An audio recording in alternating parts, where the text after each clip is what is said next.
It is fine with me. It is morally consistent with a lot of your views if you just don't want people who struggle with addiction to get food assistance. If you just don't want people who face poverty to have access to food. That is fine. Just say that. What I can't stand is people misrepresenting what this bill does. This bill does not remove the requirement for drug treatment, as many people have said on the record on the mic today. And I want to correct misstatements about that. The bill says that if you are in compliance with parole, probation, or post-release supervision, you may apply for food assistance. And the terms of parole, probation, and post-release supervision, as outlined by Nebraska statute, include substance abuse testing, ongoing treatment, mental health treatment. It can include house arrest or curfew hours, restricting when they can be gone from their home. The bottom line is that the people who would be eligible for food assistance under LB 121 have done their time, and they have been found by a court or a parole board to be safe enough to leave the incarceration and be in the community without supervision. And colleagues, access to food is going to be critical for them to start living their lives. Senator Albright says that there's a lot of fraud.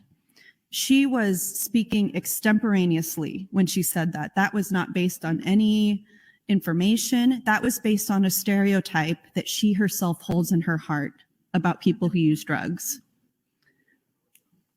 There is not a lot of fraud in the Supplemental Nutrition Assistance Program. And that SNAP card, colleagues, it doesn't work like an ATM card. You can't exchange it for money. You can't exchange it for drugs. And there is no record of this kind of thing happening in Nebraska. And furthermore, that's already a crime. If SNAP fraud is happening, that's already being prosecuted in Nebraska. And guess what? It's not happening. I can talk so much about the sensationalism and the stereotypes around people selling food stamps for drugs, but this is all sensational. It is a stereotype, and it's just not true. Another thing, colleagues, is that in this body, some of you need to learn to accept defeat. It's something that a lot of us are real familiar with. Some of you need to learn how to take a loss. It is a seriously underrated skill in life, and it's clear that some of you haven't had to go through that enough.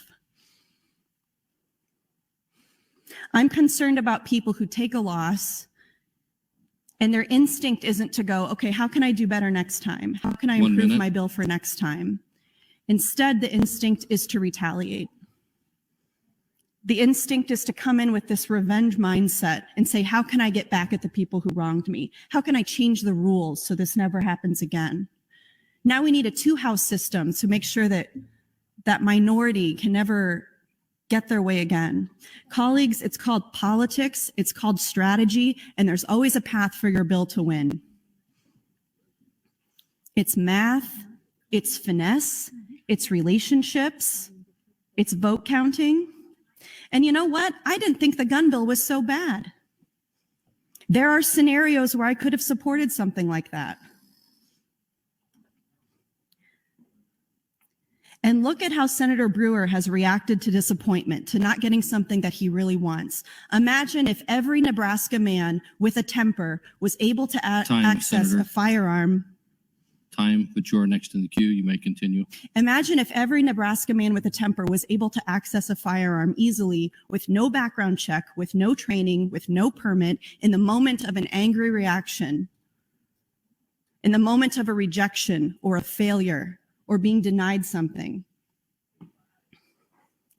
This reaction of Senator Brewer and the supporters of that bill validates why this bill shouldn't have passed. Reasonable gun supporters are not upset. Reasonable supporters of the Second Amendment say, for me to have a concealed carry permit, I think it makes sense that I should have some training and that I should have a permit to do that. I will also call out your filibuster technique. Don't think that you're getting any revenge on me by doing this to my bill. Because when I filibuster your bills, I talk about your bills. I don't talk about my hurt feelings on my bill from earlier. I don't read some unrelated study that has no bearing on the actual subject matter of the bill at hand. I don't read anything. I don't read letters. I don't tell fishing stories. I don't have to yield time. I think some of you are real bad friends to Senator Slama, getting up and just yielding her time and not helping her out at all by saying something original.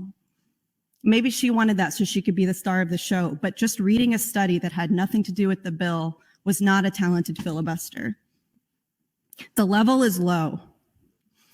And I do hope there are different people that come into this body next year who raise the level of intellectual discourse, who raise the level of nonpartisanship, who don't wait around for a text on their phone to decide how to vote, who can oppose a bill without having to read something that was sent into them by the lobby, by Governor Ricketts' friend out there in the lobby who works for him, who came to my office and told me exactly why they weren't going to be able to let this bill pass.